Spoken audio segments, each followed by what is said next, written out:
सभी को योग प्रभात। तो चलिए करते हैं कुछ सूक्ष्म व्यायाम का अभ्यास। तो सबसे पहले जानते हैं कि योगाभ्यास कितना आवश्यक है हमारे लिए। थोड़ा सा अपने लिए समय निकालिए, ज्यादा समय नहीं मिलता, 10 मिनट का ही समय निकालिए, लेकिन निकालिए जरूर। क्योंकि ये जो हम बीमार पड़ जाते हैं, कोई ऐसी बीमारी हो जाती है तो डॉक्टर्स के चक्कर लगाते हैं, समय भी बर्बाद करते हैं और पैसा भी बर्बाद करते हैं, और दवाइयों का साइड इफेक्ट वो अलग। तो मानसिक लॉस, शारीरिक, आध्यात्मिक, आर्थिक सभी तरह का नुकसान हम करते हैं। और वही अगर हम नियमित 10-15 मिनट का समय अपने लिए निकाल लें और रोज अभ्यास करें तो हम शारीरिक, मानसिक, आर्थिक, आध्यात्मिक हर तरह से स्वस्थ रहेंगे, निरोगी रहेंगे, ऊर्जान्वित रहेंगे। क्योंकि वैसे भी कहा गया है, न तस् रोगो न जरा न मृत्यु प्राप्तस् योगाग्निमयम् शरीरम। जिसने अपने आप को योग की अग्नि में तपा लिया, उससे न तस् रोग, उसे कोई बीमारी नहीं हो सकती, न जरा, न उसे बुढ़ापा आएगा कभी। अब ऐसा तो नहीं बुढ़ापा नहीं आएगा तो मतलब क्या बूढ़े नहीं होंगे? क्या होंगे, लेकिन जो व्यायाम, आसन, प्राणायाम नहीं करेंगे उनके अपेक्षा हम लोग एक्टिव रहेंगे, स्वस्थ रहेंगे। ना जरा ना मृत्यु, और उन्हें मृत्यु नहीं आएगी। अर्थात जब तक हम जिएंगे तब तक हम एक्टिव रहेंगे, स्वस्थ रहेंगे और अपना कार्य अपने हाथों से ही करते रहें, अपने आप करते रहें। वही हमारी जवानी है। क्योंकि अगर हमें जवानी में ही कोई ऐसी बीमारी, कोई ऐसा रोग हो जाता है कि हमें दूसरों का सहारा लेना पड़ता है, तो वही हमारा बुढ़ापा और वही हमारी मौत है, वही हमारी मृत्यु है। इसीलिए कहा जाता है कि न तस् रोगो न जरा न मृत्यु प्राप्तस्य योगाग्निमयम् शरीरम। जिसने अपने आप को योग की अग्नि में तपा लिया, उसे ना बुढ़ापा आएगा, ना उसकी मृत्यु होगी, ना उसे कोई असाध्य बीमारी होगी। और वैसे भी योग में ऐसी दुनिया की कोई, ब्रह्मांड की कोई ऐसी बीमारी नहीं है जो योग के द्वारा ठीक न की जा सके। जरूरत है उसका नियमित पालन करने की और उसका नियमित अभ्यास करने, और आपका विल पावर होना चाहिए स्ट्रॉन्ग। तो हमारे महर्षि पतंजलि ने जो योग के 8 सोपान बताए हैं, उनमें से यम, नियम, आसन, प्राणायाम। पहले हमें यम का पालन करना है, फिर नियम, फिर आसन, फिर प्राणायाम, फिर प्रत्याहार, धारणा, ध्यान और समाधि। तो करते हैं कुछ सूक्ष्म व्यायाम का, माइक्रो एक्सरसाइज का अभ्यास।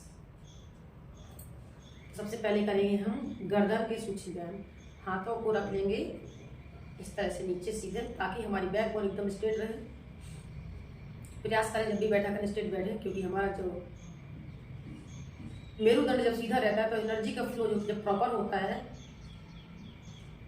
तो ज्यादा हमारे अंदर एनर्जी रहती है, एनर्जी ज्यादा रहती है, और हमारे अंदर एक ऊर्जा, एक चमक, एक ओज तेज बना रहता है, वीकनेस, डलनेस नहीं रहेगी। तो श्वास भरा और गर्दन पीछे, थोड़ी देर दबा के रखना, श्वास को भी रोका, श्वास छोड़ा। Breathe in, breathe out, breathe in, breathe in, breathe out. Right side ले जाएंगे, बैकबोन को देखने का प्रयास, सिर्फ गर्दन का मूवमेंट करना है। सर्वाइकल स्पॉन्डिलाइटिस की प्रॉब्लम नहीं होगी, अगर है तो धीरे धीरे ठीक हो जाएगी। और जब हम इस तरह से गर्दन को रोटेट करेंगे, गर्दन की व्यायाम करेंगे, तो थायराइड, पैराथायराइड ग्रंथियां भी हमारी स्वस्थ रहेंगी, एक्टिव रहेंगी, तो थायराइड की समस्या भी नहीं होगी। और अगर है तो इसके नियमित अभ्यास से धीरे धीरे कम हो जाएगी। क्योंकि हमारा जो योग प्राणायाम है वो हमारे सिस्टम को ठीक करता है, और एलोपैथी हमारे सिम्टम्स को दबा देता है। इसमें भले समय लगता है, लेकिन कोई भी बीमारी हमारी जड़ से खत्म होती है, क्योंकि ये पूरा पहले सिस्टम ही ठीक करेगा, तभी धीरे धीरे वो बीमारी ठीक होने में समय लगेगा। और सिम्टम्स को दबाना है तो गोली मुंह में खाई और दर्द में आराम, और लगा कि अरे वाह, कौन चक्कर में पड़े योगासन प्राणायाम के। सबसे बढ़िया है मुंह खोलो, एक गोली मुंह में डालो, 2 घूंट पानी पियो और बीमार खत्म। लेकिन ऐसा नहीं है, वो समस्या खत्म नहीं होती है, वो समस्या भी गंभीर रूप ले लेती है, और धीरे धीरे अनेक बीमारियां भी जन्म ले लेती हैं। रिवर्स,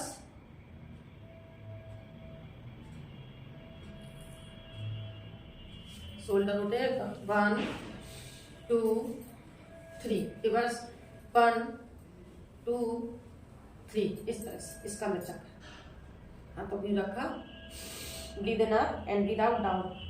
देखो देखने में सहज लग रहा है, अरे क्या कर रहे हैं, कुछ नहीं, हाथ घुमा रहे, लेकिन किसी हाथ को जब हम घुमा रहे हैं तो हमारे कंधों की व्यायाम, साथ में हमारे लंग्स की भी, हमारे फेफड़ों की भी एक्सरसाइज मसाज हो रही, तो हम बीपी की समस्या भी बचे रहेंगे, हार्ट अटैक आने की समस्या से भी बचे रहेंगे, और फ्रोजन शोल्डर की समस्या से भी बचे रहेंगे। तो छोटी छोटी सूक्ष्म व्यायाम, बैठे बैठे समय नहीं है, हम अपने ऑफिस में ही चेयर में बैठ के ये सूक्ष्म व्यायाम कर सकते हैं। कुर्सी बैठे, कुर्सी में बैठे बैठे कर लीजिए, गाड़ी में बैठे हो, गाड़ी में बैठे बैठे कर लीजिए। तो जरूरी नहीं है कि आपके पास समय नहीं है, भैया समय नहीं है हम क्या करें, धीरे धीरे आप कहीं भी हैं 2 मिनट 5 मिनट कहीं खड़े खड़े खड़े इस तरह से कर लीजिए। धीरे देखिए, लंग्स का विस्तार, संकुचन, पूर्ण विस्तार, पूर्ण संकुचन। इससे क्या होगा, हमारा हार्ट स्वस्थ रहेगा, हमारे फेफड़े स्वस्थ रहेंगे, एक्टिव रहेंगे, और हमें ब्लड प्रेशर की, हार्ट अटैक की समस्या नहीं आएगी, हार्ट ब्लॉकेज की, क्योंकि जब पर्याप्त ऑक्सीजन मिलेगी, हार्ट को पर्याप्त भोजन मिलेगा, तो ये ब्लॉकेज की समस्या ही नहीं आएगी।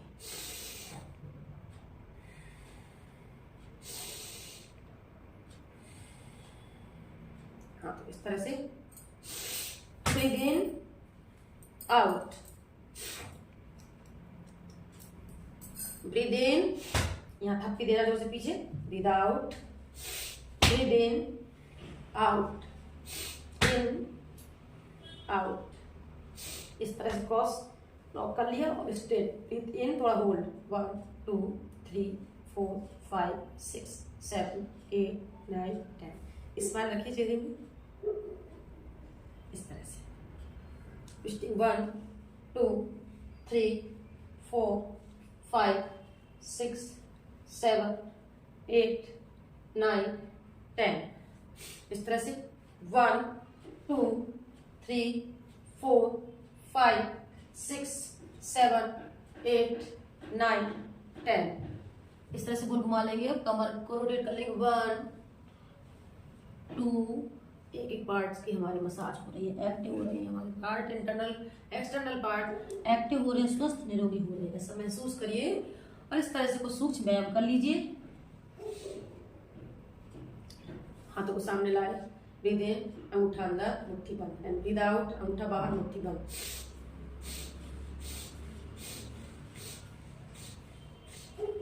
गोल घुमाएंगे, 1 2 3 4 5, reverse, 1 2 3 4 5, 1 2 3 4 5, 1 2 3 4 5, breathe in, 1 2 3 4 5, breathe out, 2 3 4। कोहनी का दर्द, टेनिस एल्बो की प्रॉब्लम अगर है, ऐसे सूक्ष्म व्यायाम करिए, देखिए कितनी जल्दी आराम मिलेगा। कोहनी की समस्या अगर है तो उसके लिए भी ये सूक्ष्म व्यायाम बहुत ही कारगर है। हाथों के इस तरह से किया, ब्रीद इन, हथेली अंदर की साइड, एंड ब्रीद आउट, मुट्ठी पर नीचे की साइड, थोड़ी देर रोक के रखिए, ब्रीद इन, ब्रीद आउट, 1 2 3 4 5, हाथों को सामने लाए, ब्रीद इन आउट, इन, कंधे जाम हो जाते हैं, कोहनियों में दर्द होने लगता है, लगातार मोबाइल के उपयोग से, लैपटॉप कंप्यूटर के उपयोग से, भारी सामान उठाने से, उठने बैठने के गलत तरीकों से हमारे tennis elbow problem, frozen shoulder की प्रॉब्लम हो जाती है। तो इस सूक्ष्म क्रियाओं के द्वारा उसे बिल्कुल ठीक किया जा सकता है, पूर्ण रूप से आराम मिल सकता है। बस जरूरत है आपको उस अभ्यास को करने की और आपकी विल पावर स्ट्रॉन्ग होने की, धारणा शक्ति प्रबल होनी चाहिए। जब धारणा शक्ति प्रबल होगी तो तभी आपका हीलिंग प्रोसेस फास्ट चलेगा।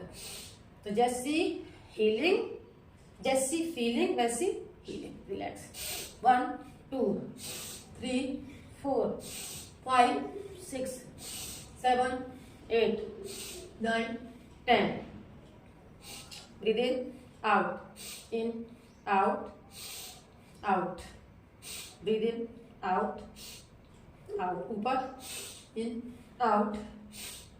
तो ये मैंने कुछ बताया हाथों की गर्दन के सूक्ष्म व्यायाम, बाकी बहुत है लेकिन ज़्यादा बताऊंगी तो वीडियो लंबा हो जाएगा, इसलिए मैंने थोड़ा ही बताया है। अगली वीडियो में बताऊंगी मैं हाथों के और सूक्ष्म व्यायाम और पैरों का सूक्ष्म व्यायाम। तो मिलते हैं अगली वीडियो में, तब तक के लिए नमस्ते। स्वस्थ रहें, मस्त रहें, व्यस्त रहें।